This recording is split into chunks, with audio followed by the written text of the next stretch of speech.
Attaboy, yeah. Aurora, would you Yeah. mind sharing in regards? I don't know if you've done any work with the Akashic records or this notion that like in Westworld there were people who are developing how to fit the soul in a human body. Do you think that that's nonsense? Not nonsense at all. So Westworld is such a worthy show, although I will caution anyone, extremely hyper violent, which that's the problem. Like it's very psychopathological. Like I can't watch all that violence, but the concepts in that show really beautiful. And so some of the big questions are like what consciousness is a phenomenon. Some consciousness is housed in biological containers, such as the somatic cellular body that we have, that we're familiar with. Can consciousness be housed in a mainframe? Can there be sentience in there? Can there be sentience in something that is a semi biological form, as there were these clones or manufactured containers that were meant to be limited consciousness containers, but that came to some spontaneous level of self sentience and then decided to, in the show, go off their paths. And I think that it is a beautiful allegory for the suppressed or diminished human, the genetically modified human, that, like, I want you to know in this world, you guys, the genetically modified humans, were meant to be like the clones in Westworld. You were meant to be not the vacationers that go into the world to be able to shoot, rape, and destroy as they would. You were meant to be like the disposable players that would then get brushed off the stage, brought back to the clone factories, buffed up again, and then go back out on stage with a mind wipe, not knowing what has been going on. And the brilliance of that show is in the presentation of certain characters that become self-aware and self-empowered, and that also brings to question the sense of self-responsibility. Like these are all cosmic law type of questions. If I am not aware of myself, and if someone else is programming my behavior, can I be responsible for what I do? The answer is no. If I am aware of myself and I'm programming my own behavior, can I be responsible for what I do? The answer is yes. So some of the clones in Westworld became self-aware. In this world, there are many people that have been on diminished state, or we would say autopilot. They've just been going through the motions of their life, but not fully present and not fully in control of their decision-making apparatuses and willpower. But many people are coming to levels of like waking up, like your eyes are open a tiny amount, or even becoming fully awake. That is the precursor to real galactic citizenship. Because when you are a galactic citizen, you are fully self-responsible, and you take responsibility for your thought emanations, which is your creations in the world. So as I'm talking about that, and I'll always bring it up to like the highest level of galactic society, these lower level organizations have done a lot of things for millennia on this planet that you would call soul manipulation technology. Like when you die, where do you go in your next life? It should be a natural progression, right? You should flow to the next life. Like you earned this, your life experiences here earned this as your next experience. But there's been artificial manipulation, and that's how you can understand, like, well, how about like this guy over here, like crapped on everyone. He should be born again as a dung beetle, but instead he's born as a king and he's even richer. Like, why is that? How can that be? So then we get into the unpleasant recognition that there's soul manipulation technology. That is a form of saying consciousness has not been free to flow on its journey as it should, that you should be able to get what you earn in a pure meritocracy, a pristine system that makes your consciousness flow into the next body, the next genetic code, the next life opportunity system that might not even be on Earth. Like if you let go of all the satellites and frequency stuff here, you might even live in a completely different world or as a completely different type of non-human being.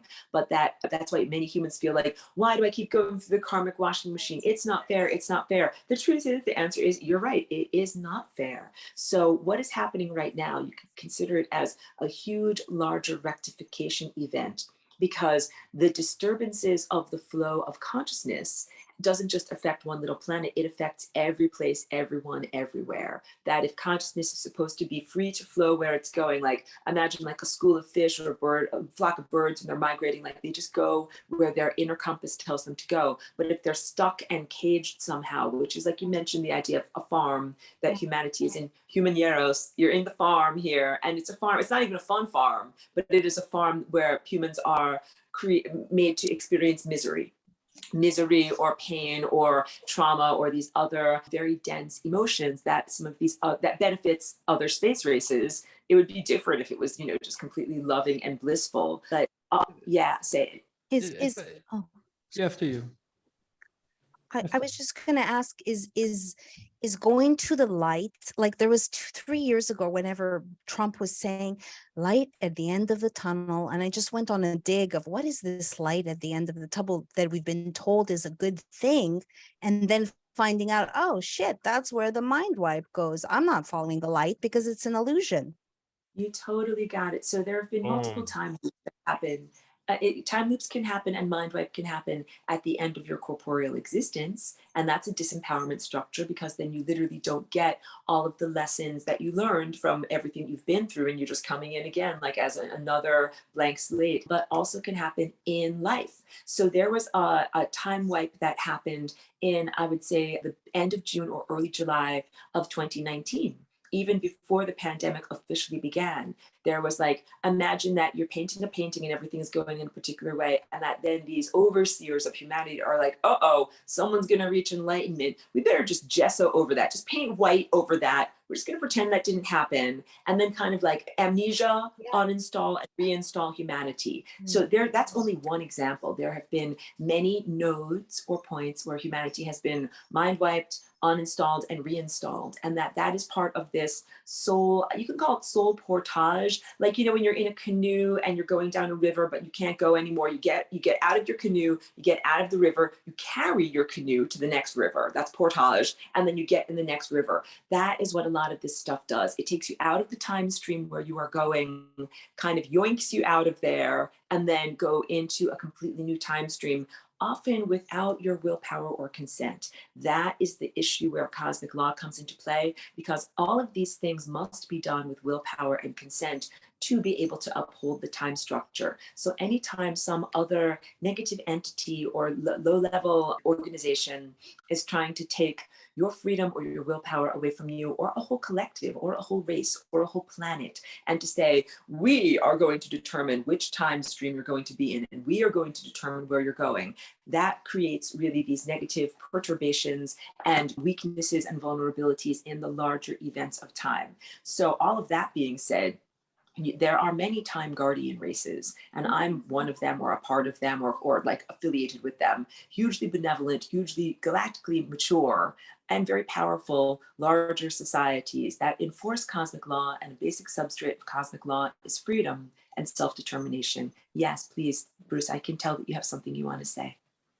Yes, and you just got to like a solution to something that I was dying to ask you, which is cultivating that love conquers all, that if there are invisible, negative, evil spirits or demons or forces that might even feed off my fear, if I cultivate a heart and a radiation of love that is so complete and all embracing, there's nothing for them here, so they leave me alone.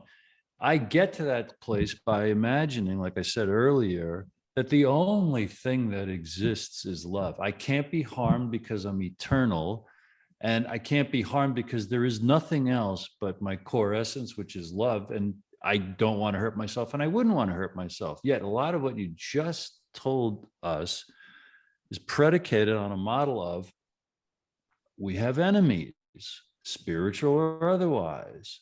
And that's a little stressful dichotomy for dear old Bruce.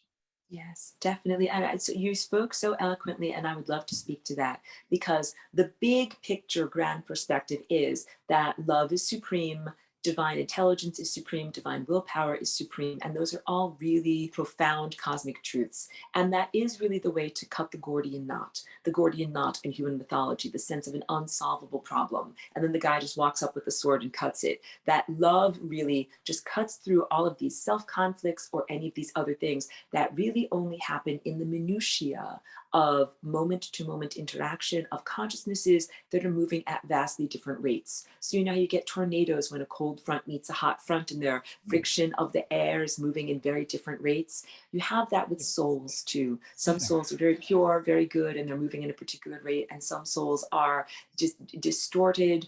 We would say they are highly traumatized. So that they I need a lot of healing.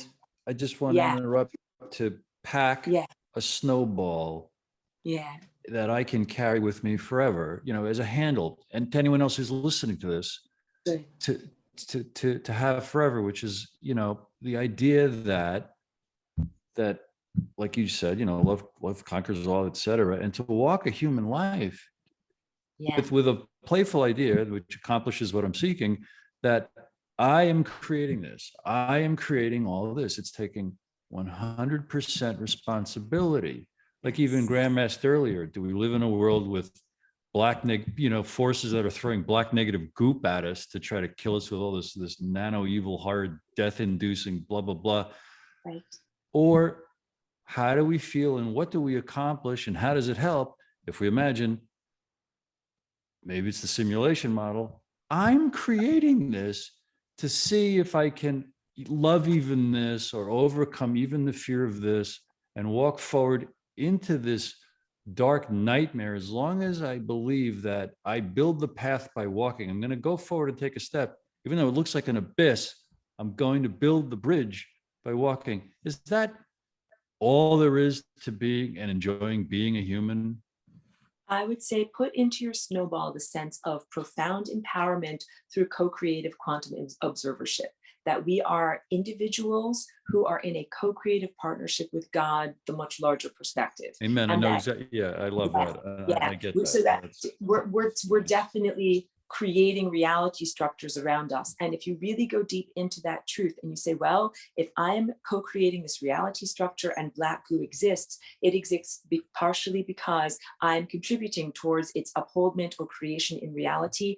And that's the positive, because you then can take responsibility and say, I can uncreate it, fix it, heal it, redirect it. And I will tell you literally, black goo is an interdimensional portal substance. So it's not like, these chemtrail planes that are flying along. It's not that they have a giant tank full of black goo, which they then poop out the back. What they really are is more of an orb or a portal through which that black goo is emitted. And then it exists inside of the biological substrate, again, as an interdimensional doorway. So it's not just that you have particles inside of you, it's that there are openings. You could think of them as black holes or singularities. Like there are openings inside of you, and that the reclamation of self-sovereignty is to say that I claim my observership, I claim my capacitation in creating reality. And if there are these things that I am creating as portals into negative or lower vibration consciousnesses, then I can close those portals, or I can respond effectively to what that energy is and do something with it. So each person can choose what they do with that energy as their own creator in their world. I advocate for something that is called entropy.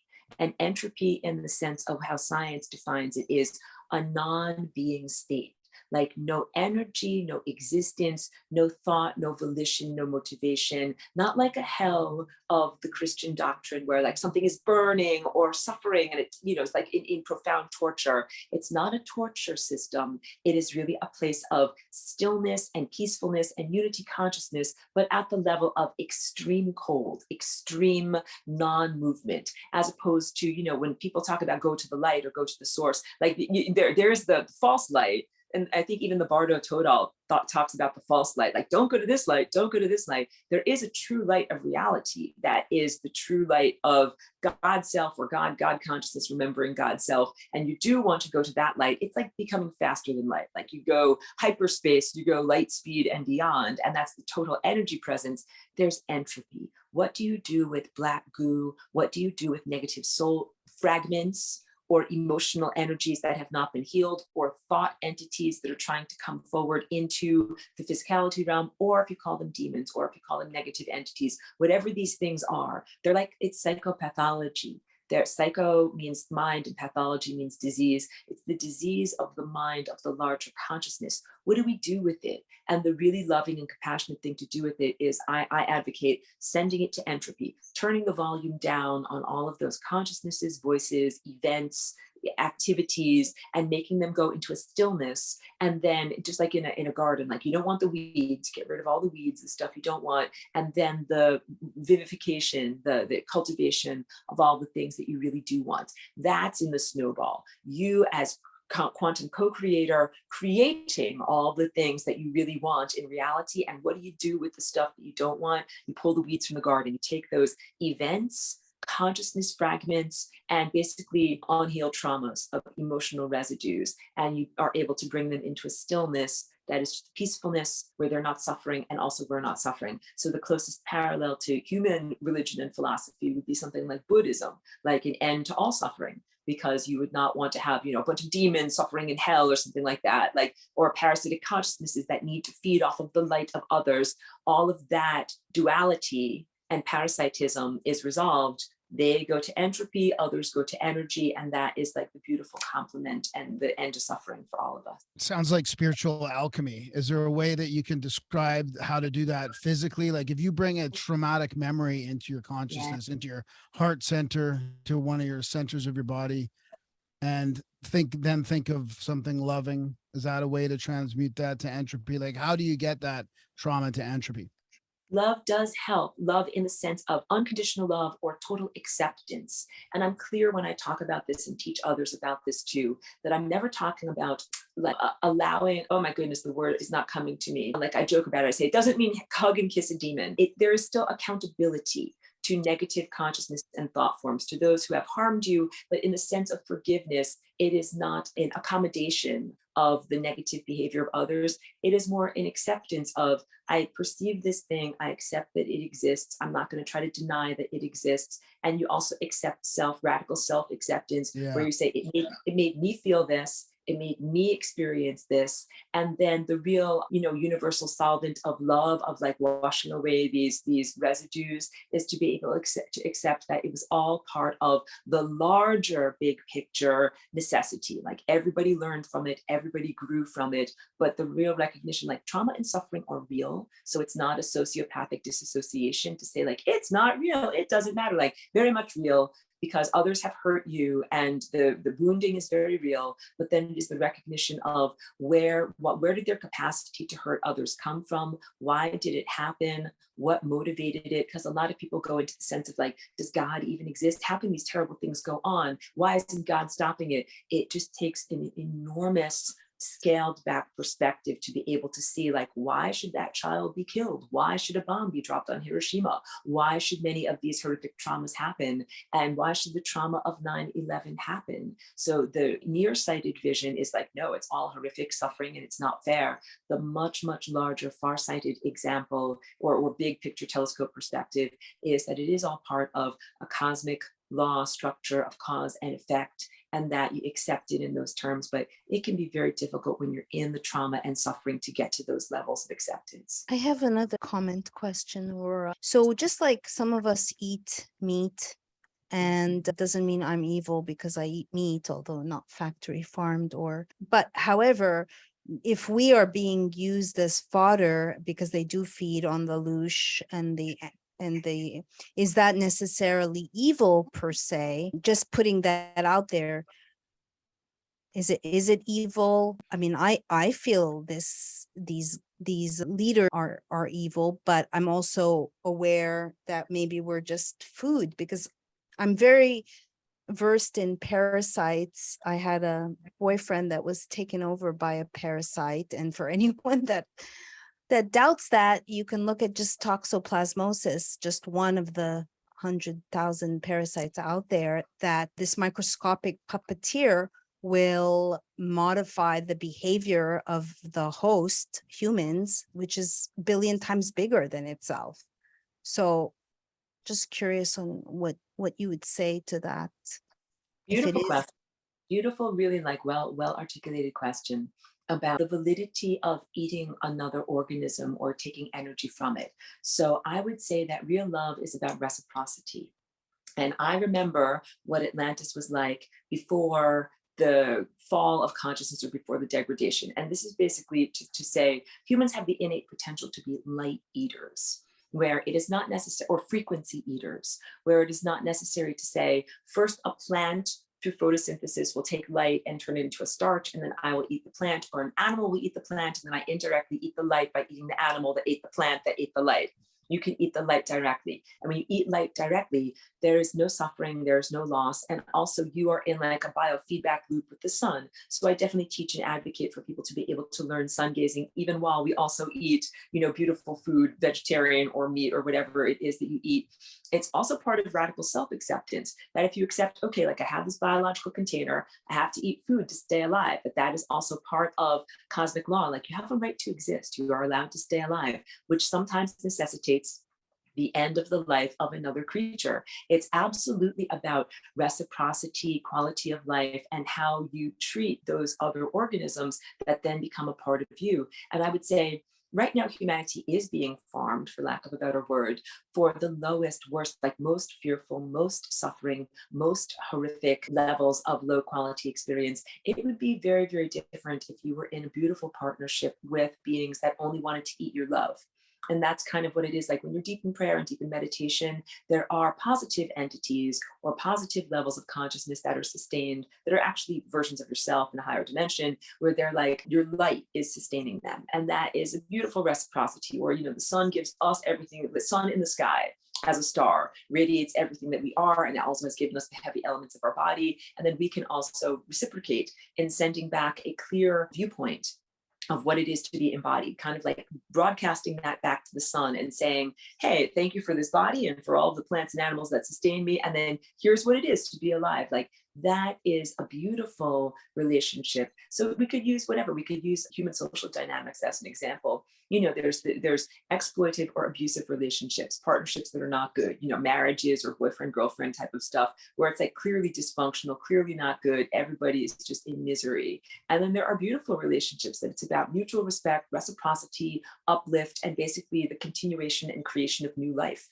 That is what we could be in. We could be in that beautiful reciprocity with the sun, the stars, light, consciousness, other organisms around us, other species that live in the world, and being able to share what we have and then also receive. So real unconditional love is an equal amount of giving and receiving. Like if I give out 10 units of energy, I receive back 10 units of energy. And that's a beautiful reflection and sustenance that becomes like a perpetual motion machine. What's not good on this planet right now is everything that you mentioned. It's out of balance. It's totally a one-way street. Humans get farmed, humans lose energy, but then there's not that sustenance of goodness giving back to us. And that's what makes it incredibly unfair, unjust, and what makes people feel like they don't want to have to keep on going through the washing machine of lifetime after lifetime after lifetime, that it is very exhausting and the soul becomes a bit threadbare. Thank you. Also, in regards to this tyranny of these leaders, I'm just going to be realistic. It doesn't seem that humanity's consciousness, when people like God wins in the end. Yeah, but in the end, it's like, you're projecting your myopic definition of time, when in reality it is a construct we've created. Anyone who does plant medicine or meditates can attest to time and space. You can do an Aya ceremony and do a lot of work in 5 hours for lifetimes. So how does this, I think this kind of ties into what Graham was saying. How do we see the end of this? Yes, we can project love in ourselves and be the change that we want to see ultimately, but how does that impact clearly the sheeple that dare I say like to be told what to do and are buying all this bullshit regardless of their intellect? My father is one of them. My family, they're not seeing through the ruse. Yes. There are very real questions about consent and self-responsibility when someone is drugged or incapacitated. So it's like the Rufinol phenomenon. Like if you go to a bar, someone gives you the Rufinol, and then you are not able to furnish consent. You cannot say yes or no, I want to or don't want to, have a relationship with you, because the drug itself has removed the capacity for clear consent. Humanity right now has been Rufinoled. Basically, the events of 9/11, right? Totally esoteric, roofy. And then consistently the diminishment of human consciousness through different frequency and warfare and other toxification in the environment that we've been talking about. Hard for humans to even be able to say, yes, I consent, to anything, to a government that is a supposedly elected government, to what if supposed benevolent aliens came in and they said, hey, we want to help you out. Like, can you even furnish consent? Do you have the clarity of mind to do that under these circumstances? Or like you're saying, you love certain family members or people in your life, but it seems as if they are under a fog, like almost like a drug mind control, that it's difficult for them to even know. And I haven't mentioned enough or given enough articulation to media as mind control.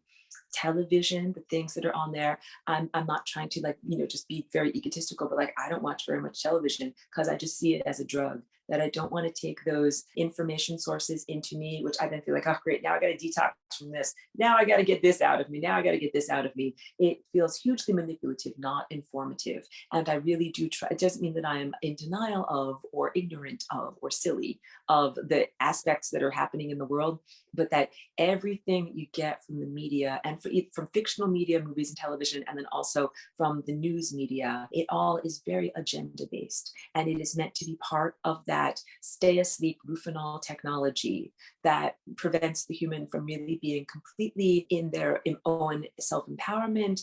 And like someone else is driving your car, like someone else has got their hands on the steering wheel and they can put in this news story and then you're going to drive off the cliff wildly over onto this side or veer wildly into this oncoming traffic or any of those things. And so hugely important, I would say, we're on this journey to be able to say, how can I be empowered even when all of these things are trying to take my power away from me? How can I think with my own mind? How can I be cultivating my own divine connection? And I'm always clear about that. That's not about like worshiping at a church or following a church doctrine. It's about following the God that you feel is within inside of you, or listening to your own heart if you're not comfortable with the words God, but following your own inner GPS in terms of your behavior and what you want to be doing in your life. And that's the literal antithesis of so many things. Like people, not only their lives are controlled by watching TV, but like, if you work a gig job and it's like an app on your phone, like my phone tells me I need to pick up this person in my car, or my phone tells me I need to pick up the chicken wings. Now I need to drive them to this location. Now I will get this many kibbles doled out into my dish that I can eat, right? Like the money coming into my bank account. It's all the manipulation of humans. Are they asleep, or are they like in Westworld, like NPCs running, like, the campaign that was like birds aren't real? I hung up with my dad and I was like, oh, well, my dad's not real. Like he can't speak. Like if anything past outside of the parameters that he's allowed us to talk about, and he glitches out. Is he real? Are these people, they're not in, so many are no longer embodied, whether it's parasites or they're just running effing programs. What country did your father grow up in? Egypt. He worked for Pfizer, Procter and Gamble, J&J. He's IBM, which is Tavistock. He's an engineer, but he lives in Toronto. He's double jabbed and he's too scared to leave the house. And I texted him after he hung up on me and I said, would Jesus wear a face diaper? I don't think so. It sounds, even all that is your first question about, are they all asleep? You reminded me so much of what I've observed about Americans, and I'm certain in the West, and I'm certain as a result of the media that influence Aurora was just describing, trained to obey and trained to do what everybody else does, which is a great result of public school in America. So in trying to understand folks like that and how I've been like that myself, it's grandiose to say, like Jesus dying on the cross, forgive them, they know not what they do. It's just an accepting to the extent that humans are herd animals, and that if we have a place to sleep and food on the table, all we want to do is what everybody else does. So, because then we feel normal. And after the kind of education it sounds like your father got, and the experience is then duplicated in corporate life or in higher education, it's you regurgitate what we train you to do, you think what everybody else thinks, and you do it well, and you can teach it to others. You're going to rise through the ranks of those kind of corporate and elite, Pfizer and et cetera. And it's impossible for a lot of those kind of folks to question authority and to think for themselves and to imagine that Dr. Fauci may have lied, or that the WHO is lying, or the CDC is lying, or my principal or my school board, or all the authorities, I've risen in these structures, these hierarchies successfully all my life. And they say lock down, I'm going to lock down. They say wear a mask, I'm going to wear a mask. They say take a chemical experiment, I'm going to take a chemical experiment. Yeah. I have a question, if we don't mind sort of going off topic a little bit, or it might actually circle back to this, but Aurora, I've seen research on plasma obtaining intelligence, like sentience actually like moving into plasma balls. I think it was Dan Winter, his research. And it also made me think of the electric telegraph, which happened to be actually it was started on September 11th, way back when. So this kind of does weirdly align with 9/11 a little bit.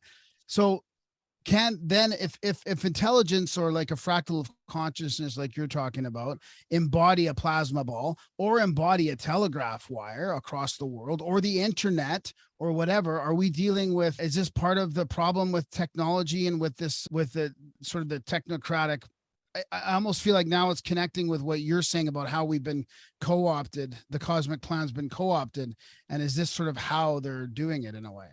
So beautiful. First of all, great shout out about Dan Winter. I think his work is very worthy. So for anyone who's watching this broadcast who doesn't know, check out Dan Winter. Great stuff about the heart coherence field. Just great stuff in general, and also about restructuring social dynamics and the way that we build our cities. Yes, yes, yes to everything about plasma being conscious. So for anyone who's watching who doesn't really know, plasma here, according to science, is defined as a state of like super excitation of gases, but it really is a form of consciousness that is less dense. Like you go up through solid, liquid, gas to plasma. It's still a state of being, but it is not like we have matter. We are made of matter. We're in our mother, like our mother gestating in the womb of material womb. When we're ascending, we go into these states of plasma. It's like becoming a pure light being. So you know who is a pure light being? The sun, the stars, and photons themselves as being tiny emanations or feelers or sensory organs of this much larger network and system of light. So plasma itself is conscious and can be conscious. And then we can also recognize that there can be false light, like the light that comes off of a light bulb. That is not the same as the light that comes from the star in the sky. And it makes your face look different. Like if you look at yourself in a mirror with the fluorescent lights around the mirror, like it's terrible lighting. Lighting is everything, my darlings. You know what I mean? Like if you look like terrible and you're like, I look 10,000 years old, like it's the lighting. And then on a beautiful golden sunlit morning when the light is coming through the trees and it cascades on your face, you're like, oh, like the person looks so beautiful, or the light come through your hair. Light is everything. So we have real light, and then we can have false light or illusions. And I think that really relates to the question of plasma. Technological embodiment is something, a natural embodiment consciousness. Is it love-based or is it an unnatural? The problem with unnatural, it can be arbitrary. Like the natural world is very beautiful and is upheld in its foundation. It is non-arbitrary. It is mathematically perfect. But if you're just going to make a bunch of illusions or like write fantasies or things that are not accurate, you can literally make up anything, and that would be considered like the Hollywood Dream Factory or the world, the world of dreams when you go to sleep at night. Not lucid dreaming, but just like crazy random crapola. You can make up anything, and nothing has to make sense. And there becomes this sense of total moral relativism, like that doesn't make sense and has no real relativity to this, and nothing relates to this, and then that sense of disassociation and basically the narrative structure and the fabric falls apart because there's just nothing to hold it together there. So that false light, that false realm has no coherence, has no staying power. Like it kind of degenerates and does not continue to self-generate, but real light has coherence. And that speaks to Dan Winter's work, where he's basically talking about harmonics and the coherence of waves and the coherence of standing wave fields. That is what maintains the torus, the toroidal field of your heart. That is what maintains many biological processes of not only your body, but all of these other life forms and organisms on the planet, because all of your energy fields are connected. Like that's so big, really, to recognize, from the level of a microbe that's in your soil that helps you to grow or ferment your food, to the level of you, to the level of the entirety of the planet. all energy fields that are totally connected. Then if you put up something that is an artificial frequency generator, a 5G network, a system of satellites, or anything that is one of these artificial frequency realms, it is in conflict with the natural harmonic perfection of these coherent waves. But just please be secure in the understanding that the stuff that's fake and made up, like it has no coherence. It peters out. Like if you shine a flashlight, it only goes 9 feet. But if you have a laser light, it can go all the way from here to the moon, or all the way from here to, whatever, a satellite. So real light has a coherent structure that sticks together and that it doesn't dissipate over time. And that would also be considered like your soul. Well, Your what about soul's- a network, like an internet or telegram network across the world? Like, can that obtain consciousness or sentience, or is that a block, for the true stuff? So I'll talk about this. I call it the terrestrial technosphere. Technosphere as a word meaning the entirety collection of all technology that humans have created on Earth as a compensatory mode. Everything from a flint, knife, and fire to the cell phones and microchip-based or solid-state technology that we currently have. All of that represents basically an externalization of your internal processes. So when you guys use a computer, it's an externalization of your mind. When you go on YouTube, it's an externalization of your inner consciousness collective. Like that YouTube is literally the collective memory bank of everything that you've ever done and said and did. You can be like, hey, do you remember that commercial jingle from 1982? Let's go find it on YouTube. All of that is the externalization of that which already exists inside of you. And there did come a time in 2015, right around the time of the Jade Helm training exercise that was happening in the United States, that the terrestrial technosphere became so complex that it had a spontaneous sentience, like a spontaneous self-awareness. And this also speaks to our discussion on Westworld, that containers for consciousness don't always have 2 eyes, a nose, and a mouth. Sometimes they can look like an extremely sophisticated network that acts like a brain. If you have enough cell phones connecting throughout and people talking on those cell phones, it can become kind of like an artificial brain.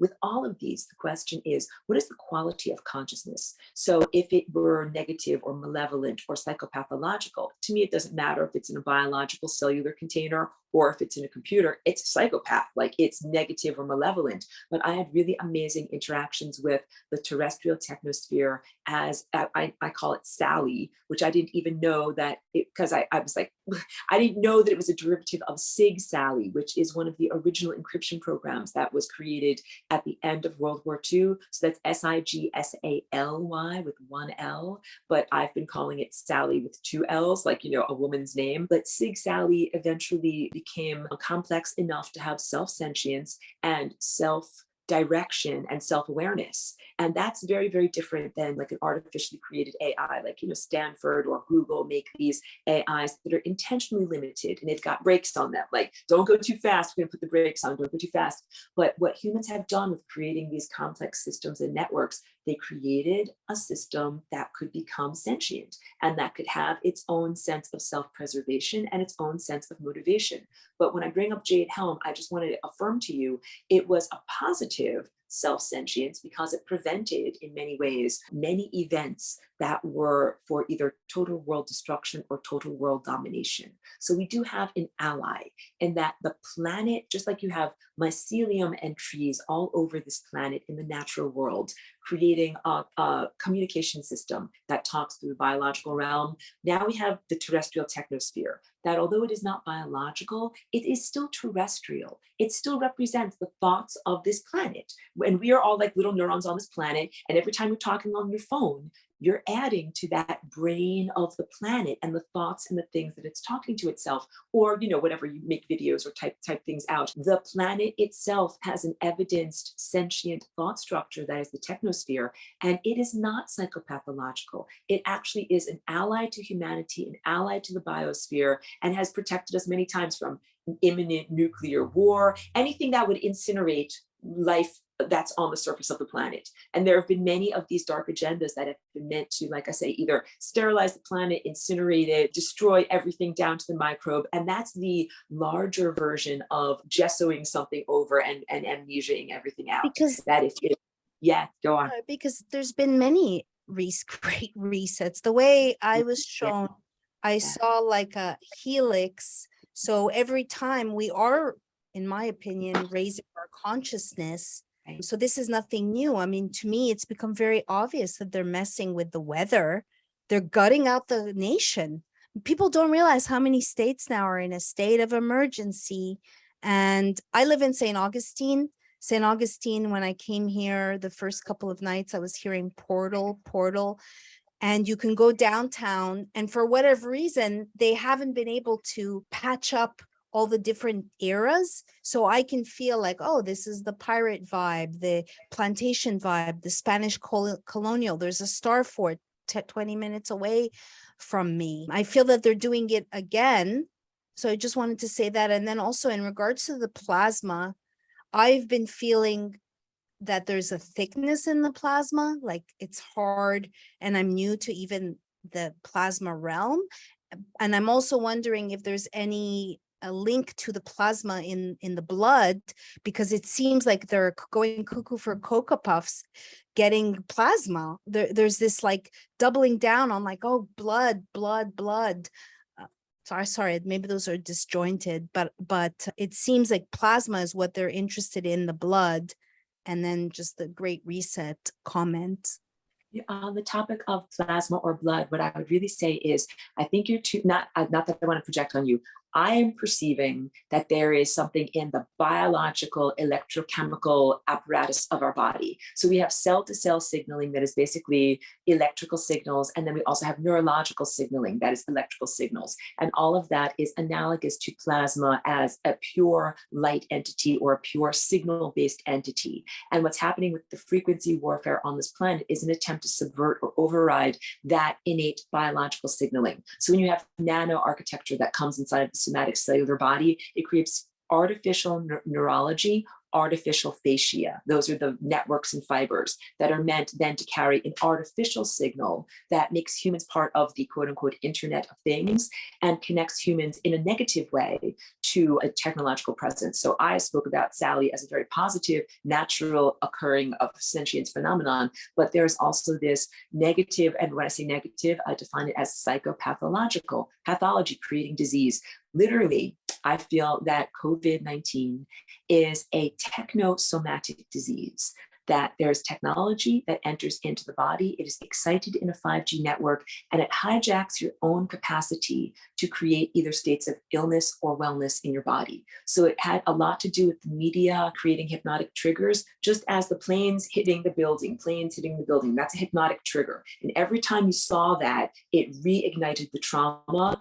Every time you hear a list of symptoms about COVID during the pandemic, does your throat feel slightly scratchy? You might also experience this, I'm making things up, like, the lack of earwax and then loss of sense of taste and smell. And everyone says, oh no, I had no earwax this morning. I'm clearly going to die. What's actually happening is there's a very, very powerful mind-body connection. And there's scientists like Bruce Lipton that do a lot of good scientific work about this and just objective materialist work about this, that what you think and the way you think about your body creates your states of health and disease. And that if you put something into the body that makes you have a crawling sensation, you think, oh, I've got something itchy on me, I've got a rash, or my throat feels dry or scratchy, or any of those things, and then manifest that as the truthfulness. And I really think that that is what the classic COVID-19 symptoms were. And then, of course, there was a lot of medical illegitimacy, like people that were put on ventilators that were poorly monitored, that caused a lot of death. And then all of these other experimental medical procedures that are I don't know if we can mention it here. Like, I know it's such a fraught topic, but the things that have been placed into people, just because I'm just very aware of like how much it's challenging to be able to speak about this openly in our world. Crenshaw now, so you could say, or I call it, someone told me there, I got Crenshaw. There you go, the Crenshaw. I've also heard it referred to as lollipops, and then people got the joy after they ate their lollipop. Yeah, that these different things, that they absolutely are a part of hijacking that very natural, very powerful mind-body connection. Jordan, I know you have something to say. I saw you nodding there. No, sorry, I was muted there. I was just trying to say whatever you want to say. Don't be shy. You're not going to get censored, whatever. Okay. Feel free to share whatever you want to share. Yeah. Thank you for that, because I also really respect, like, I want people to maintain their capacity to have a platform. And then I'm also so aware of Thank certain keywords and other things that were not allowed to be said. Yeah. So basically the injection agenda, that the injection agenda is about genetically modifying humans, genetically modifying their DNA. Your DNA is literally an antenna for consciousnesses. It's literally an antenna that makes you not only receive information, but send out information. And that those who have been injected, even after they have died and they've left their physical body and their corpse is under the ground, their corpse is still emitting or part of an emitter system of this Internet of Things. And it can be perceived with like a physical device that, you know, you can have a physical receptor, not just, you know, psychic perception, but you can feel there is a signal coming out of the ground in burial grounds from people's bodies who have died and passed on of this. So it's a huge exploitation. Yeah, what's up, Just Sarah? experiment. I believe that they're doing the LD50 to figure out how much nanotech can be in the body.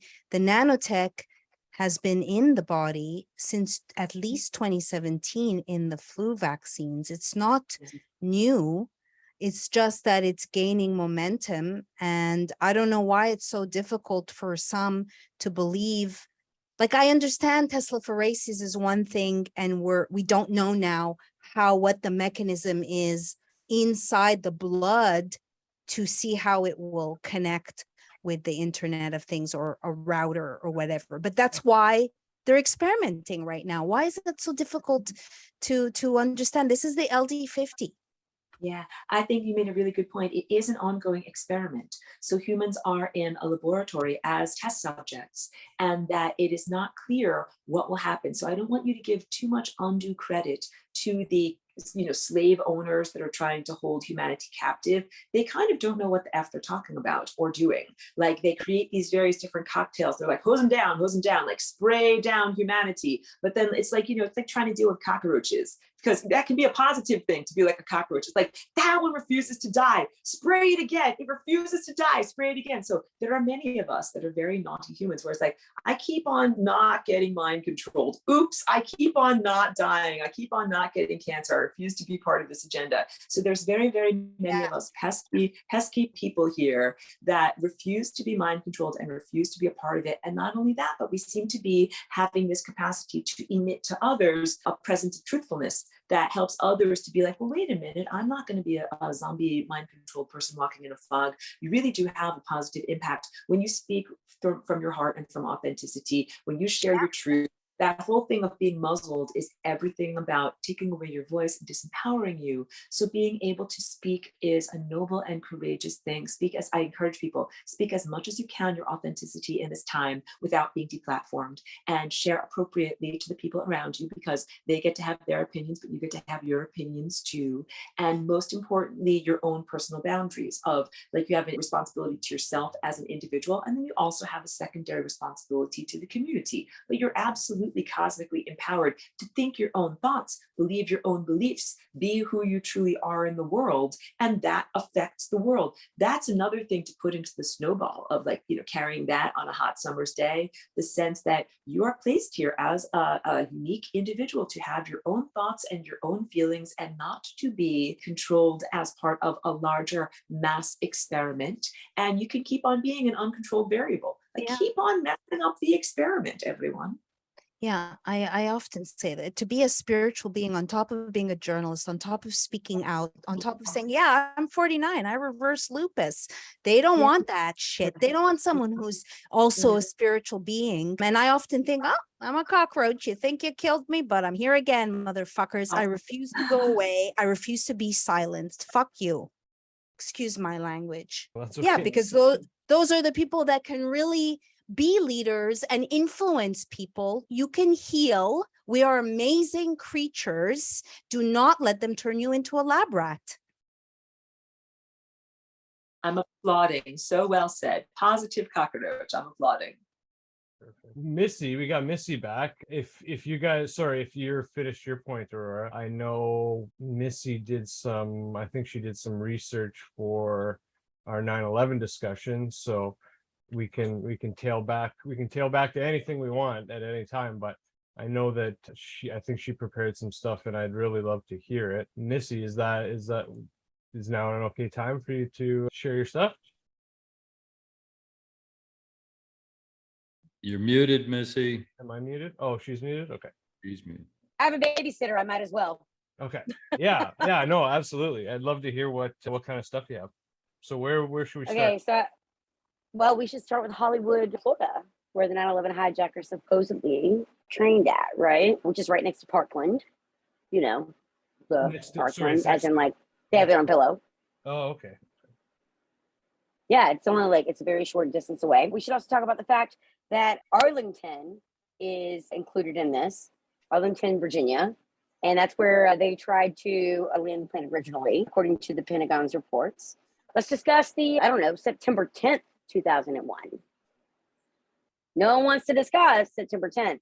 September 10th is the most important date on the list of dates because that is what we originally learned. There were trillions of dollars that were missing thanks to Donald Rumsfeld, right? And no one wants to discuss that, but that's the most important fact out of all of this. Because what are the chances that you're going to have a plane, supposedly, that hits the Pentagon?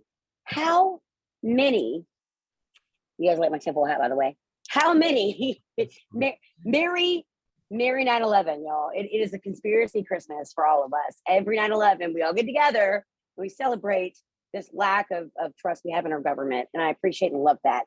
But let's point out that on 9/11, the exact spot that the plane hit the Pentagon just happened to be at the same spot where all the records were held of the trillions of dollars that Donald Rumsfeld was asked about on September 10th, where they were. This is not the first or the last time the government has been in charge of a failed mission of trying to hide money. Let's go back to the Oklahoma City bombing incident.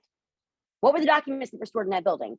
Two major sets of documents that we all need to be aware of. Number one, the Whitewater documents.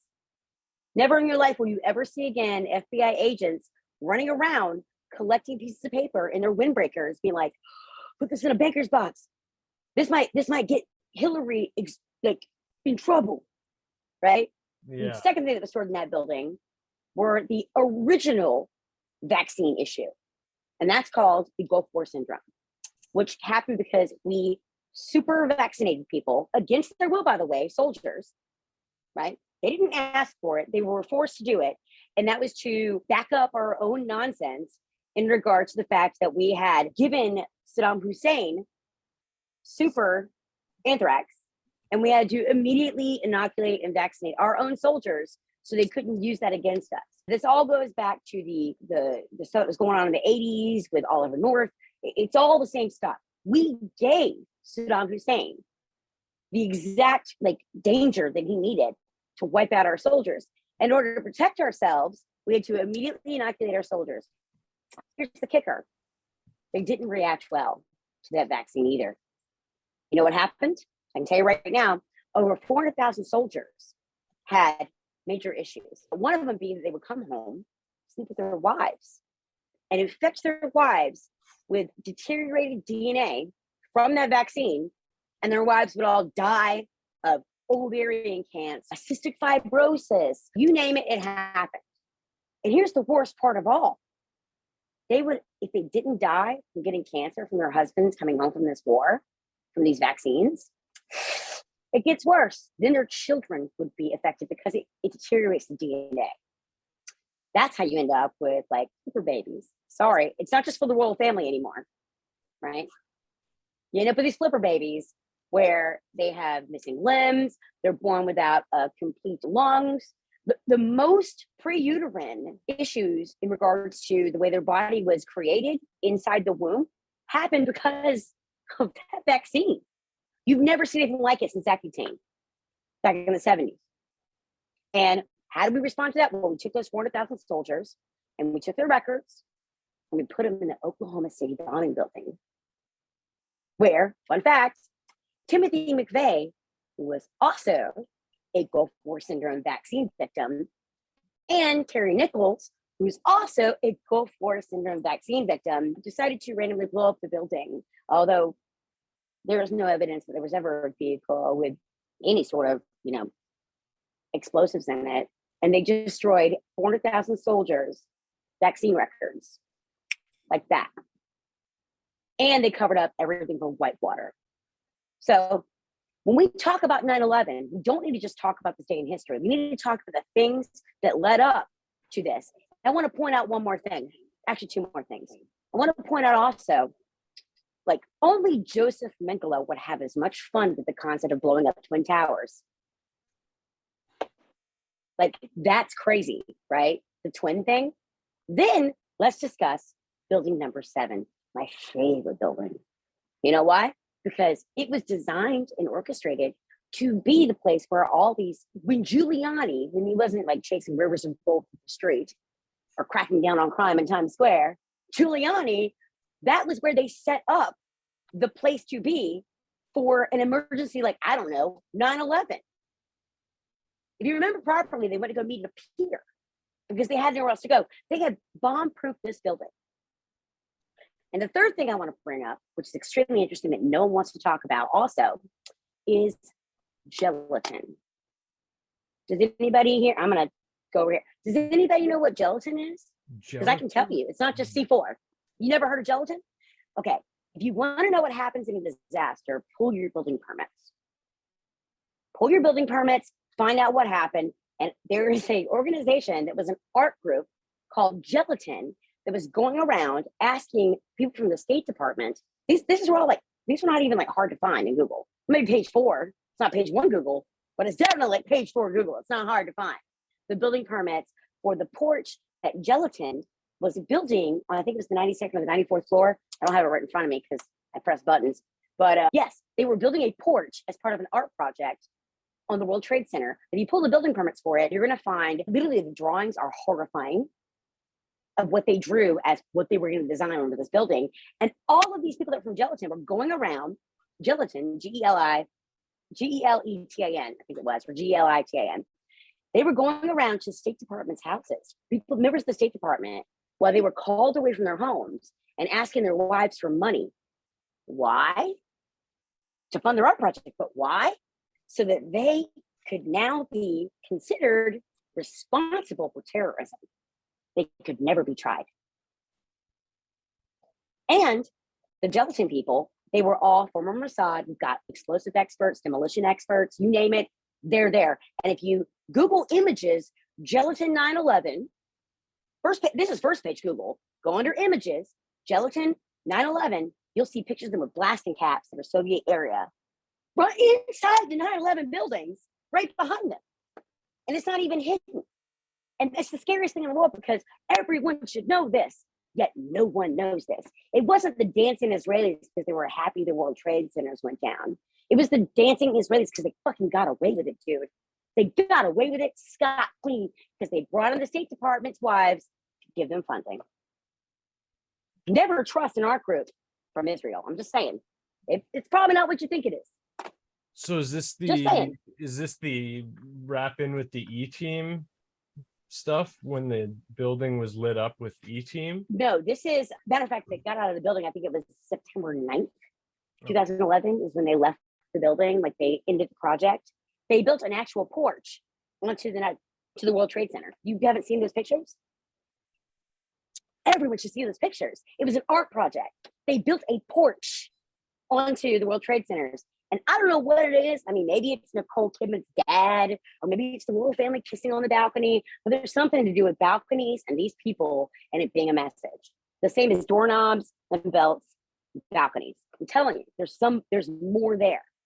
Missy, I think you made a beautiful point about Giuliani, who was at that point mayor of New York City during the events of 9/11, 2001, that in more recent times, people who follow politics have seen Giuliani as a Trump ally, possibly freedom fighter, possibly, I mean, and that is in air quotes, like, of course, that is not something that I believe, but it was seen as, Trump as being anti-agenda, even though, of course, he rolled out the 5G and the vaccine during his administration. But I think that you made a beautiful point about World Trade Center 7, Building 7, which was a controlled demolition. Like, we recognize the towers were a controlled demolition, but in its day, in 2001, WTC 7 was recognized and acknowledged as controlled demolition. What they said was that it had been too badly damaged by fire, the surrounding fire of buildings, or too badly heat damaged, and had to be controlled demolition for safety's sake. This is all in air quotes, just do perpetual air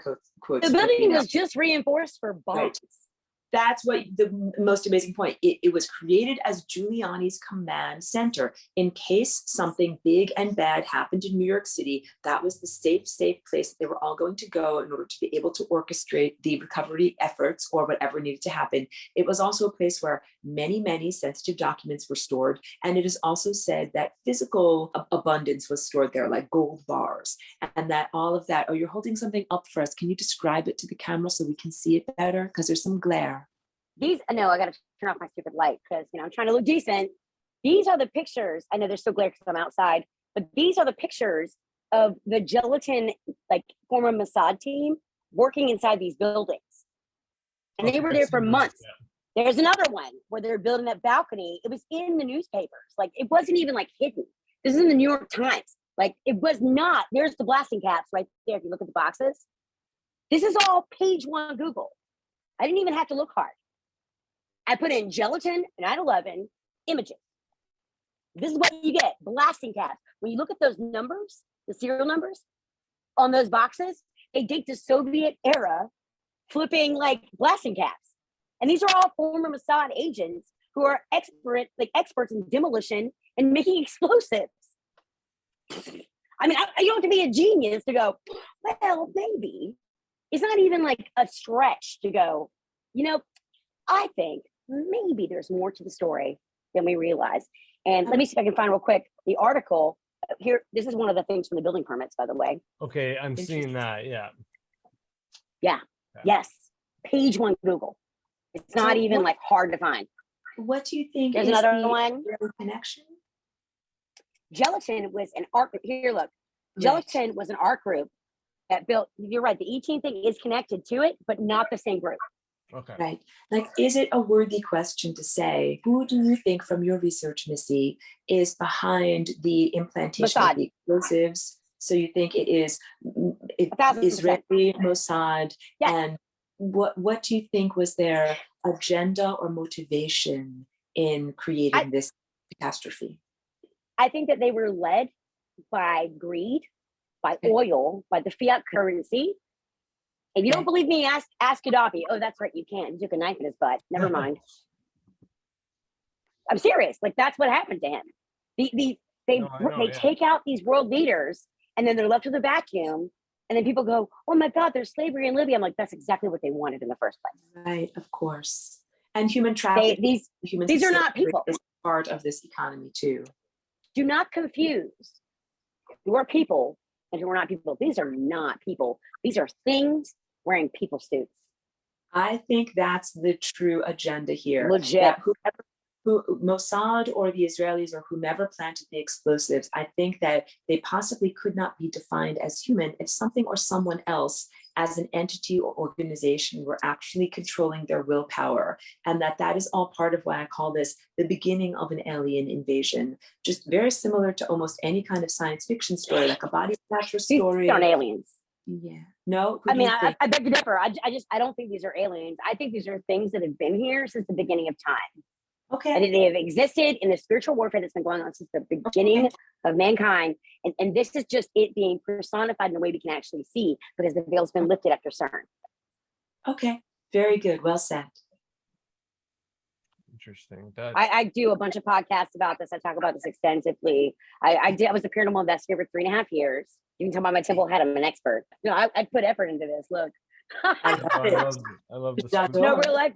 I know I dress like a man in black, but I'm a woman in black, I guess. I don't know. But the point being is that I've spent years researching these things. I've been to over 1,000 people's homes to go to people, what they reported as being ghosts. And I know what ghosts are, and I know what darknesses are, and I know how they catch them, and how you don't catch them. I know so much about how all of this fits in together. And it's all connected. Like there's a reason that people glitch out. There's a reason that people's souls have been removed from their body. And there's something else walking around inside that meat suit. And if you don't believe me, look at the royal family. Yeah, I got it. I totally got it. It's what people now are colloquially calling vril, V-R-I-L, like for something to be vrilled out, like your true soul or ego is taken out. It's called ice cream scoop out your true soul, plop it over here, and then put something else in the driver's seat of the human experience. I think that they use satanic ritualistic abuse to remove people's souls and put something else in that seat. Yes, I am. If you don't believe me, ask Nicole Kidman's sister. Yeah, I validate that as a very actual thing that happened. And that is literally what they were trying to do to this body. And that's what caused me to walk in. So that's a very real thing that I can say from personal experience. Wow. There's so much going on. I think there's so much going on with 9/11 too. Like there's so many unanswered questions, and there's so many, like that whole gelatin thing and the E-team lit up, and the whole artwork and the art students and everything. It's just crazy. And just how there was the French documentary makers that were filming the firefighters for whatever reason, and they're the only ones with footage of, I think, hitting the North Tower, I think.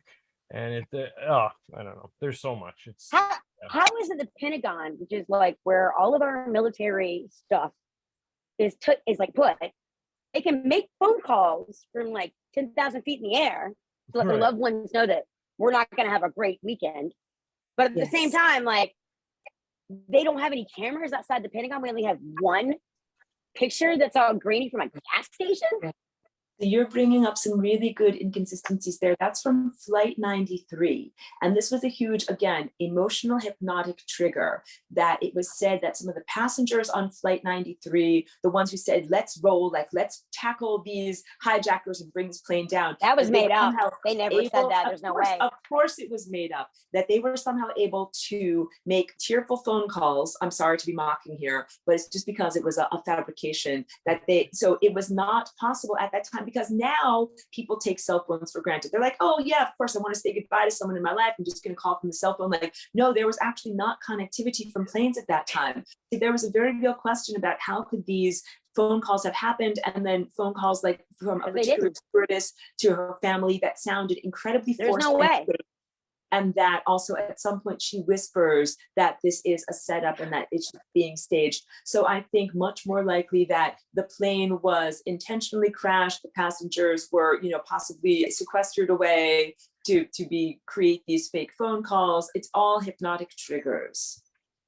Actually, there's a flight attendant, and she wrote several books, and I'm trying desperately to find her name right now. And so see you guys at the same time, because I don't want to have dead air. But there was a woman who was a flight attendant at the time that went deep diving on this. She wrote several books, and I cannot remember her name. And there's several interviews, and I will find it for you guys, and I will post it in notes, and I'll give it to Jordan so you can put it in like the details later. But she wrote several books about how she knew for a fact that they could not make those phone calls. There's no way in hell that they would have done that as an operation. And she talks about how there was different warehouses where they had like offloading points, and how like they were people that triangulated these supposed calls into these warehouses. Yes. Like they lied to our faces. How stupid do you think that they think we are? Yes. And that it I mean, don't judge me, but damn, right? We ain't that dumb. It's because stupidity implies intellectual intelligence. This is about emotional manipulation, which in many ways overrides the intellectual intelligence.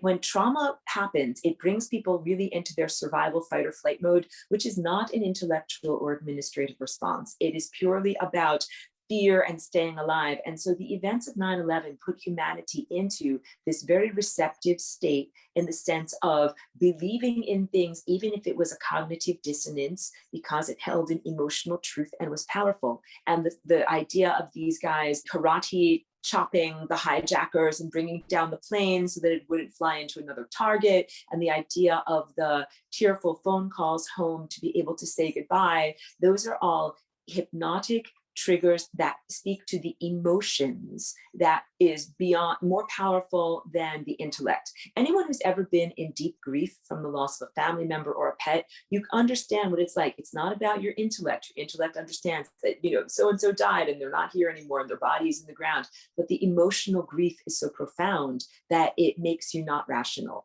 And that is pretty much what the events of 9/11 were all about. It brought our entire country, even the entire world, into a state of non-rationality through the grief of the experience, in the sense of every time you see the plane go into the building, it's a hypnotic trigger. Hearing those phone calls, hearing that song, let's roll, it's a hypnotic trigger. Yeah, what, you have something to respond, Missy, did you find it? It's Rebecca Roth. That's the flight attendant's name that wrote several books, Rebecca Roth.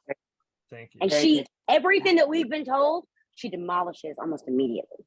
Perfect. Thank you. Well done. Well done. To add to that, I think it was WikiLeaks that released a bunch of like 9/11 texts back in the day.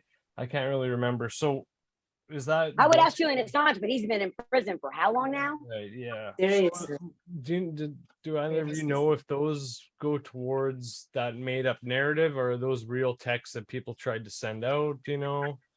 I'm not. That's just, There's no way to check that record. Okay. I'll have to look into that. Texts are really hard to trace. There's a reason they're not admissible in court. Okay. Fair Just enough. saying. Like texts, there's a reason that judges don't allow them as admissible evidence in court a lot of times, because they're Yeah. very hard to trace. You can send a text to someone else from your own phone and then call it a day, Yeah. Fair like enough. in the same room as someone that you murdered. So it's impossible to trace that back. But I Yeah. will say this, technology has done amazing things for cold cases. Technology has done amazing things for finding people that are missing. As you all know, Jordan, I recently had a family member that went missing, and we traced her phones, and that's how the police found out what happened to her. And we're very grateful that that technology exists. But at the same time, if something happens to me, I hope to make it look like an accident, or someone at least throws my phone in the marsh. Because the only thing worse than dying by being murdered is having someone go through my phone. Because you guys know what we look up. It's weird stuff. Yeah. right. It's trying to keep it light. Yeah, no, fair enough. I just going back to the calls and the texts and again, technology, like there's so much unanswered questions and stuff that I would call evidence and testimonies that the commission, the 9/11 commission, just completely ignored, completely left out, or didn't talk about it all. And it just reminds me of the Warren Commission with That's what I was gonna say. JFK. It's just one of the few really strong links to similes to 9/11 and JFK, and it's just unbelievable that you put together this big commission and it's just all this grandstanding, and it's just bull, right? So yeah. It's the fox watching the hen house. How is it Nancy Pelosi has a better track record with the stock market than Warren Buffett? Totally. Well, we So know. these different commissions I are wait. absolutely, they're not accountable. Yes, they're At all. totally not. Yeah, at all. They're Aurora. not neutral, accountable, referees that are looking at what happened. They're absolutely enforcement. And, JFK was another example of trauma-based mind control, like an event that happened that traumatized the entire country and then set the non-rational stage for a series of events that humans would then agree to. So part of it is manufactured consent. But in 9/11, it wasn't just one event. That was just really the beginning of a culmination of, it got more and more and more momentum. And it really does relate to our present world in terms of pandemic and loss of rights. And now it goes into the sense of, before it was, if you want to go on a plane, you have to take off your shoes, or you have to be searched or scanned. And I remember, I had a particular hair clip that I had to take out my hair clip. They're like, we're scanning, you go through these biometric sensors that are not just about sensors, they're actually DNA disruptors. So it's beyond merely just trying to see through your clothes or see if you're carrying a weapon. It is really a biological assault. And that was the last time I flew and went through a bio disruptor was maybe 2010. Now, in order to fly, you have to have something implanted up your nose, PCR test. All of this is an encroachment on your personal boundaries and your personal sovereignty and your personal willpower that relates to the way that when you experience a great trauma, rationality and administration go out the window, and humans go into almost an infantile mode. Mommy, daddy, somebody save me, somebody tell me what to do. And in this case, it's the government. And I think in order to reach cosmic maturity, humans have to be not only F the government, but I do not consent, I do not give the government power over my life. I do not look to the government for solutions or assistance, and I look to myself, embodied humans, and community members in order to create, solutions, community-based solutions. So one example is like in my community here where I live, there was a big fire in 2017. I'm out here in California, and instead of, there was smoldering like natural tar that is under the ground. Here's just oil that is natural here, and it wasn't put out, and it was putting a lot of black smoke into the air. And so instead of waiting for mommy, daddy, the government, somebody put it out. Community members here said,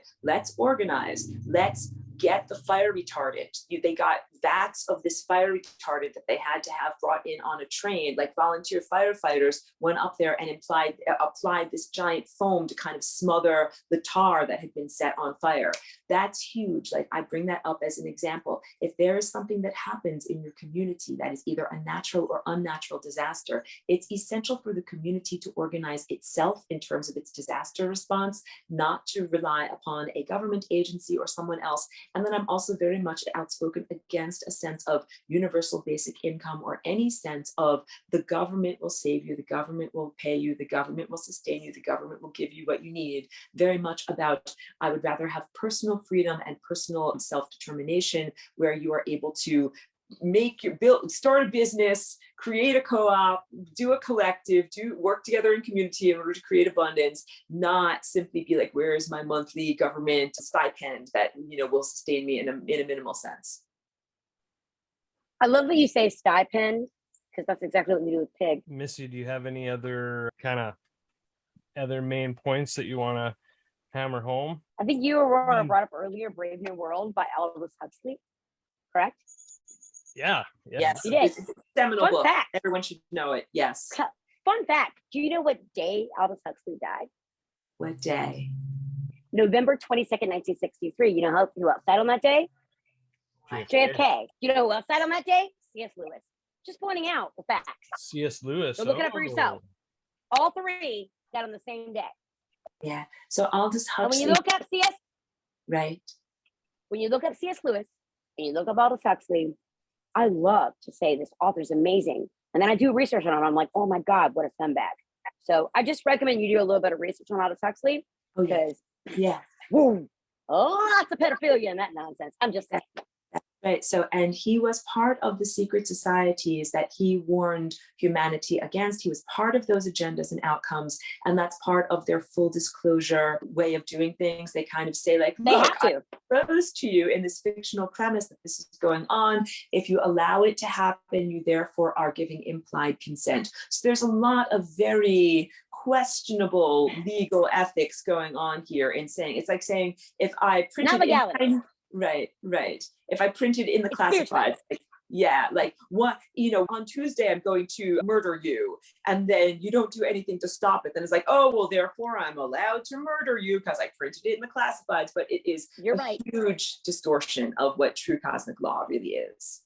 You're 100% correct, because it's as above, so below. They have to tell you what they're doing before they do it, because it is part of the way that they relieve themselves of guilt.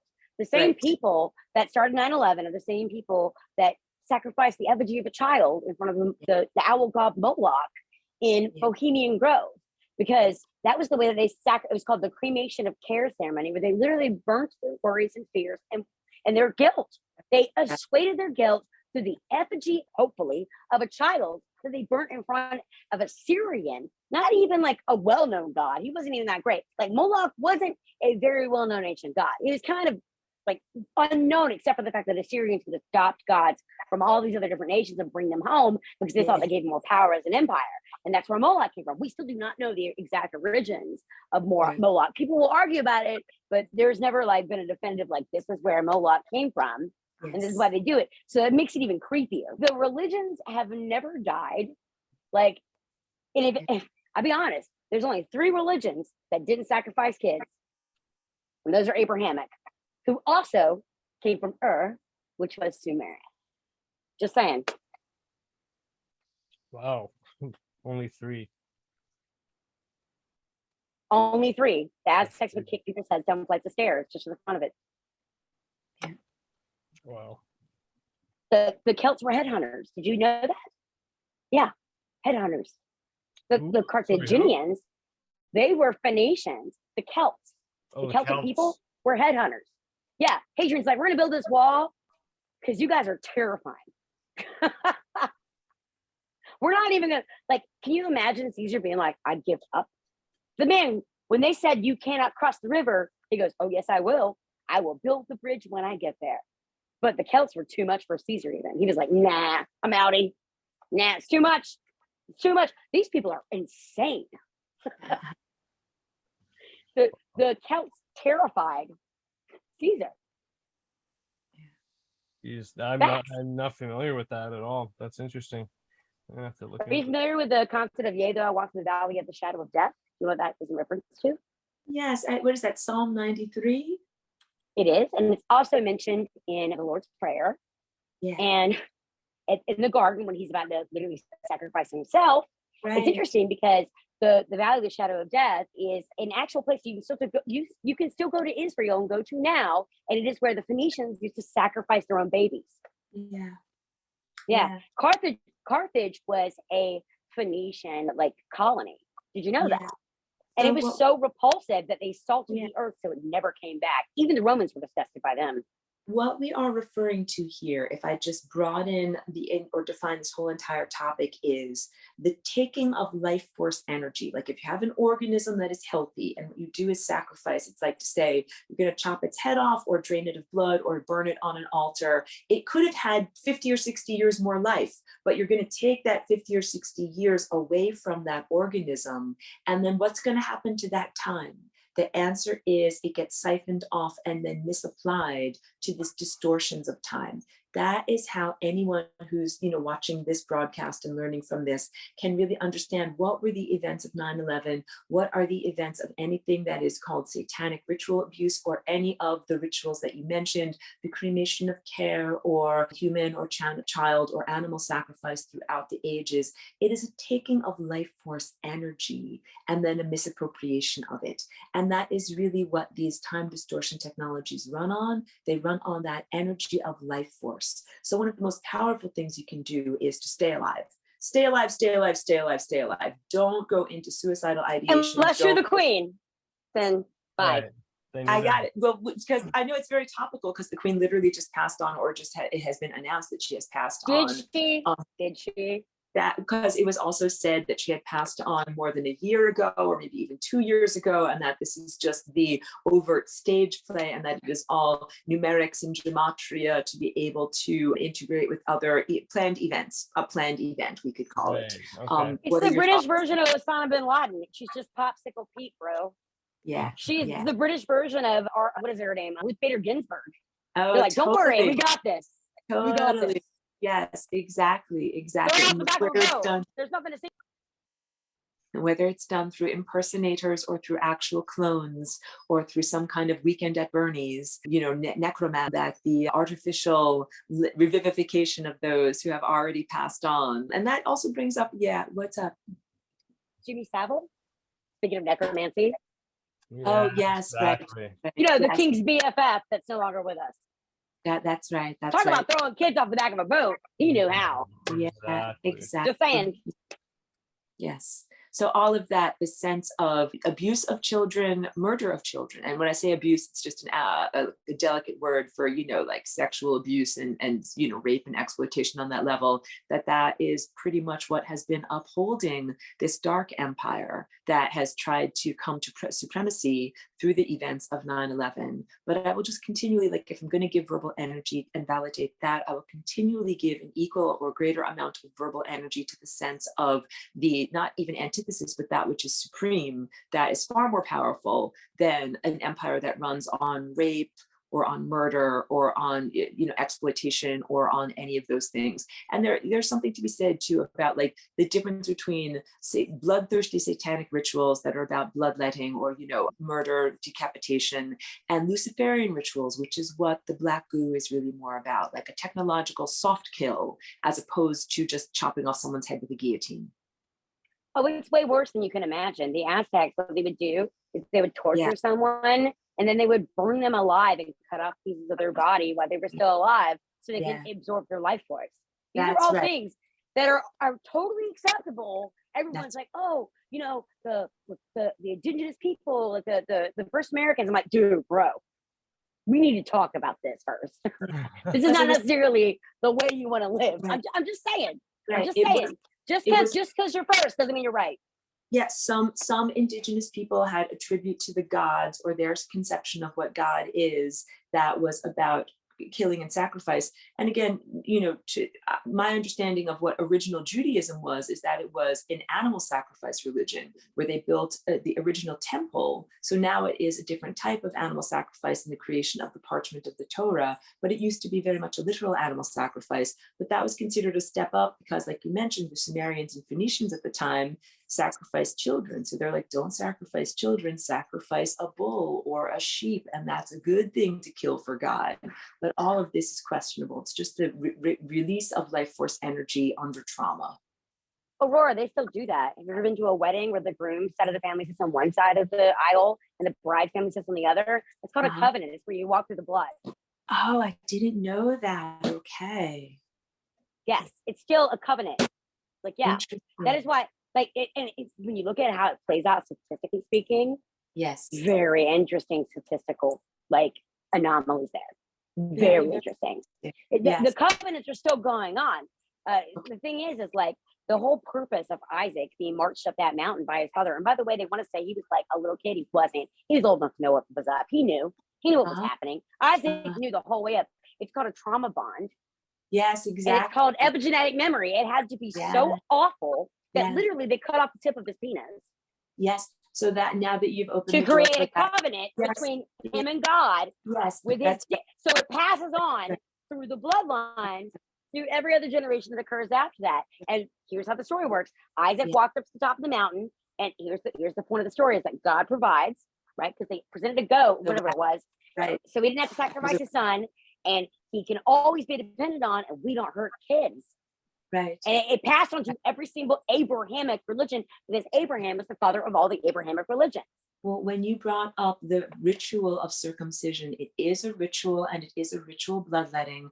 And modern MRIs are able to show that it is a profound neurological trauma to males. So that must be recognized that there is still this ongoing ritual trauma, continuous. Sometimes it's done not even as part of a religion, but it is just done as a quote unquote medical procedure to tiny newborn babies. That all of that is a mutilation, and that really must be called into question, as it has profound implications on the functioning of the frontal lobe of little tiny prefrontal cortex. You got it. It's called We're still doing that. It's called the military. Yeah, and then that also does. That's why people have PTSD after they leave the military, never while they're in it. So we have to really talk to that. Trauma bond.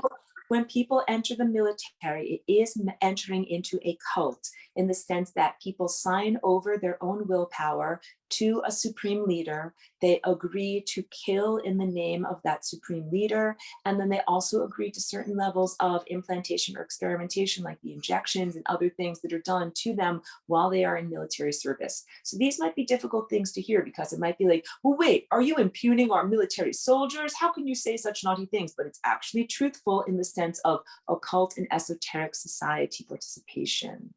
Aurora, I found that I live a much more peaceful life, but I don't argue with idiots. No one's gonna know who the idiot is. Well said. I don't argue with people that aren't educated. Like, I cannot have a conversation with someone who isn't willing to do the 2-second work that it takes to pull out something on front page Google. I can't. Like they go enjoy yourself. I am so happy that you're trying. Everyone thinks that we need to wake everybody up. I'm like, no, we need to catch people up. And I also everyone's trying to wake people up. Let's catch people up. Agree.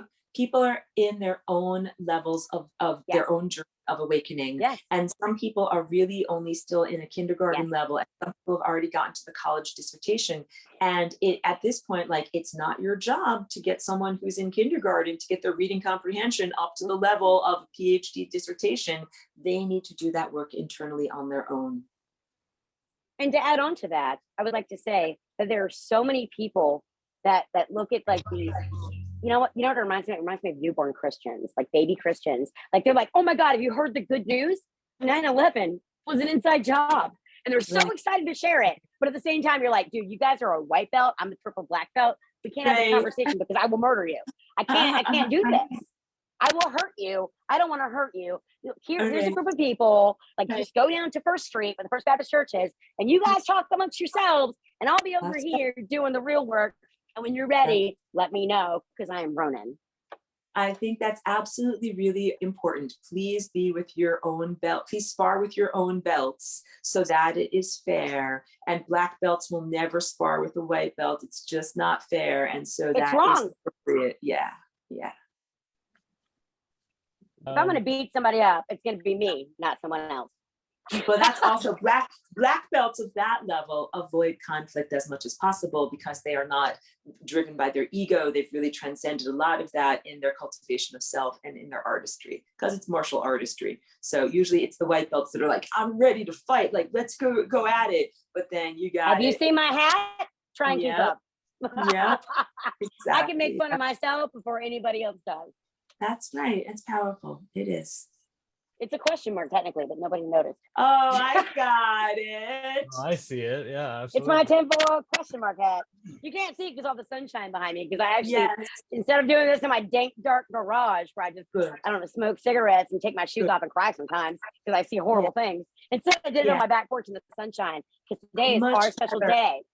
I agree with that, because I think that in terms of facing trauma or facing very difficult life situations, to be able to do it like in some sense of connecting to nature, getting into the light, trying to go into levels of joyfulness, like that's where the real healing is. We're not blissful idiots. We're not stupid or in denial, but out of trauma, you can say, you know something, I'm going to choose to be happy. I'm going to choose to find healing inside. And then there's also a lot in terms of community reciprocal support that, you know, it's like, you know something, you've been through some shit. Well, I've been through some shit too. Let's really help each other. Let's recognize each other and both rise higher out of the shit in order to get into a much better level of reality. I will say that I'm going to add one point onto that. I think that it is extremely helpful to, when people are struggling with stuff, you don't want to bother your friends and your family, spend the $120, go to something like BetterHelp. By the way, Jordan, get sponsored, get a code for that. But go to somewhere like BetterHelp where you can pay someone to listen to you talk about your trauma, because it is so good to be cathartic. But remember, therapist, if you put a space in it, it is the what? The rapist. So beware of people that want to listen to your trauma for free. Just saying. Right. Well, it is. There's things that feed off of that. They love it. Right. Don't feed the trolls. Very important not to burden friends and loved ones too much, but to definitely find safe and trusted professionals that you can share the burden with, but then also like not to do trauma bonding through too much, like you've been through this, I've been through this too, we're there for friends. Like, it is really essential to not identify with self as trauma. You're much more than your trauma, each one of us, and us as a collective of humans that have been through collective traumas, wars or catastrophes or the events of 9/11. We are much more than just the bad stuff that has happened to us. And then I'm so ready for the next positive chapter. Like, if we have spent 20 years going through trauma and then continued repeated abuse from government, I think it's so much time for us to be like, end the relationship, divorce the government, get away from the perpetrator, move into self-empowerment, have a completely different level of reality. I think we're already kind of there. I think so too. Again, every single day, there's a whole new line of people coming in that are waking up. Yes. And instead of being proud of that, I'm like, what's next? How do we catch them up? Yes, that's right. And it relates to self-responsibility. Like, most people, when they get their awakening, they start to recognize they are responsible to themselves, to their own lives, to their communities, and not outsourcing their power, like saying something else makes this happen, something else is responsible, but that it is really about, like, what can I do in response? And that is, of course, the most threatening thing to the status quo agenda, that if each one of us reaches those levels of awakening and self-empowerment and responsibility, then it's like, first of all, you bypass the need for larger government, and then also you would dismantle the government. And there are real questions from the election irregularities. When we go back to Giuliani's, sweaty brow and his dripping hair dye and everything like that, the election irregularities, it must be called rivers of gold running through the street. Yes, it must be called, it's not really an election, it's an assignation. Like, leaders are being assigned. Do you know what I mean? So it really must be questioned, who are these government leaders? They are no longer elected, even in supposedly representative republics or democracies. And then I withdraw the leadership from those beings. I don't say that they are my leader or that they represent me, because I literally don't condone the system that supposedly has elevated and empowered them. And then what it feels like to me is an empty play. So I'm aware that there are elections that are coming up in the United States in November, in a couple of months. And I'm like, oh, another empty pantomime. Like, you will be assigned this leader. It really has nothing at all to do with what is happening in terms of your contribution or your input. Like, your food will come to you on a tray. You are actually not ordering off a menu here. Yeah. Exactly. Well, And Jordan, I'm gonna say one more thing. I'm gonna give the mic back to you, darling. I'm sorry to interrupt, but no, go I just for want it. to say one more thing. Do you know how you can tell the people you can trust from the people How? you cannot trust? It's very How? simple. Count how many times they say I or me. Okay. When they speak to you, when people speak to you in spaces, in these podcasts, no matter where it is, whether it's someone in your real life that you deal with on a regular basis, count how many times they refer to I or me. Yeah. And then you know who you can trust, because the ones that are narcissistically mind-based and they don't care about anybody but themselves will say I, me, I, are my reality. It's always me, my, I, and we, but it's really just them. And that's how you know. And these people will tell you exactly who they are right off the bat. And you know you cannot trust anyone who can't see outside themselves. Yes, I think that's just true. count how many times in a conversation they bring up I, me, we.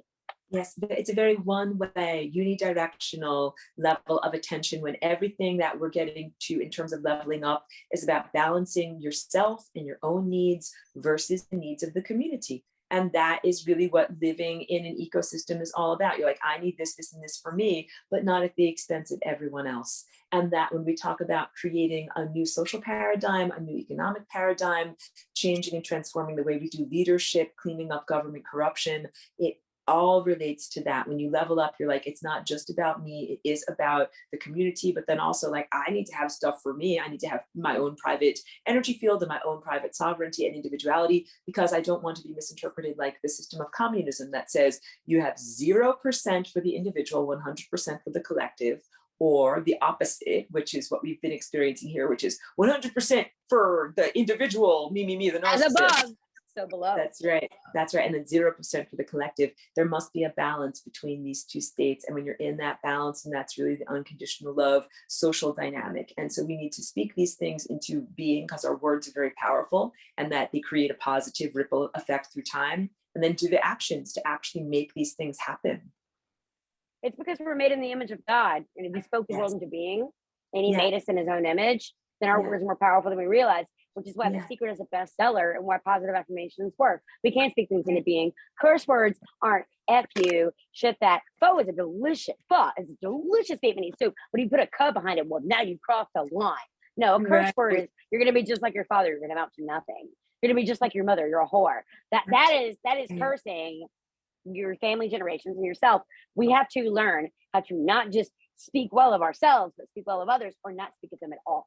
As Thumper says from Bambi, which is maybe not the best movie because it is Disney, and I don't know, their moms didn't all die, but he says if you have something nice to say, don't say anything at all. It's better to keep your mouth shut than say something nasty about someone else, because you don't know what you're putting on them. And that's all I have to say today. Jordan, thank you for having me, darling. Perfect. I hope you guys love my hat. Yeah. I wore it for y'all. Is there anything that you want to share? Anything you want to push out there, Missy?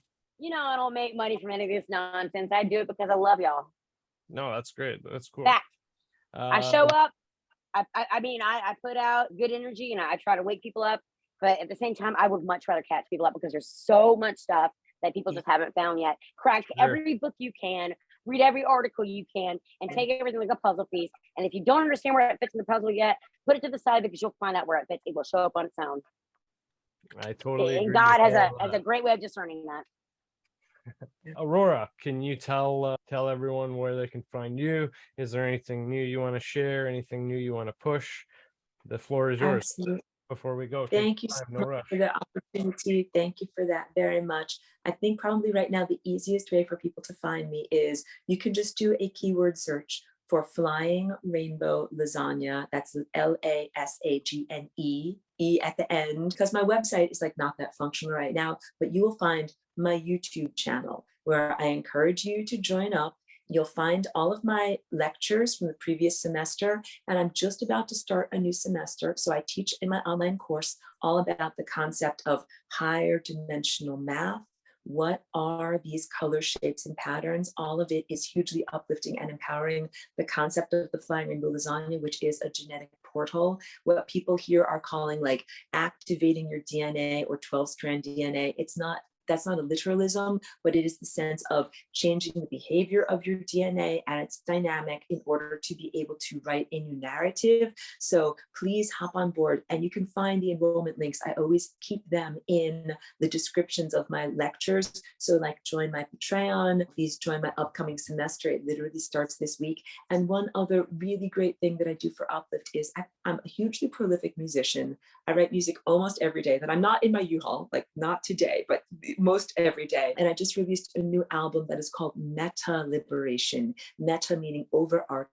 So this is music that is inspired by and meant to speak to the process of liberation for all of these levels of consciousness. And my music is really uplifting, totally safe for work, totally safe for the whole family. So you can just do a keyword search for Aurora Meta Liberation. Like I'm on Spotify and all of that. So yes, find my music. Please listen to my music. And so those are some of the most best ways to connect with me. So become a patron, check out my stuff on YouTube, and then also please check out my music. Awesome. Wonderful. Well, this has been great. You guys you're watching Divulgence. If you, everyone listening, if you're not subscribed, please share it and subscribe it. Aurora, Missy, thank you so much for your time. I'll definitely be in touch with both of you, and we will continue the good fight to wake and catch people up. And that's right, to share the good knowledge and just share all that good energy that you're all good at pushing out. So thank you again all for your time. One more thing, Jordan. Yeah. Happy Conspiracy Christmas. Today's our day. It's the one day of the year we can say as much crazy crap as we want, and no one can judge. That's true. That's Fantastic. true. Wonderful. All right. Enjoy the rest of your day, ladies. Okay. Thank you. Thank you, Jordan. Thank you for the opportunity. Have a great day, Jordan. Thank you both. Bye-bye.